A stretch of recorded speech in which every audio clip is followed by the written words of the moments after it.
અંકલેશ્વર તાલુકાના ભરગોદરા ગામ ખાતે ગાયના વાછરડા ઉપર 3 શ્વાનનો વાછરડા પર હુમલો કરતા તે ગંભીર રીતે ઈજાગ્રસ્ત થયું હતું અને કણસતી હાલતમાં માર્ગ પર ચડ્યું હતું। આ દ્રશ્ય અહીંથી પસાર થતા જાગૃત નાગરિક અમન કુમારે જોતા તેઓ દ્વારા કરુણા એનિમલ એમ્બ્યુલન્સને જાણ કરવામાં આવી હતી, જેના પગલે સાર્થક ફાઉન્ડેશનના ઉપદેશ પિત્રોદા અને કરુણા એમ્બ્યુલન્સના ડોક્ટર તોલા કુમાર દ્વારા ઘાયલ વાછરડાને સારવાર આપી તેનો જીવ બચાવવામાં આવ્યો હતો। નમસ્કાર, મારું નામ છે ડૉક્ટર તોલા કુમાર।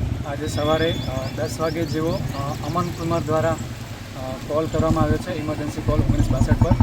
એક ગાયનું વાછરડું અને ઘણા બધા કૂતરાઓએ બટકા ભરીને પાછળ પડીને એને તોડી નાખ્યું હતું। એમના કોલ દ્વારા સીધી 1962ની એમ્બ્યુલન્સ અમે અહીંયા સુધી પહોંચાડી છે અને કમ્પ્લીટ અને તુરંત સારવાર માટે તાત્કાલિક દવાઓ ચાલુ થઈ ગઈ છે। સંયુક્ત અમે અમારા સાર્થક ફાઉન્ડેશનમાંથી ઉદ્દેશભાઈ છે જેમણે એમાં હેલ્પ કરી છે અમને, અને એમની ટ્રીટમેન્ટ પણ ચાલુ છે વાછરડાની અત્યારે।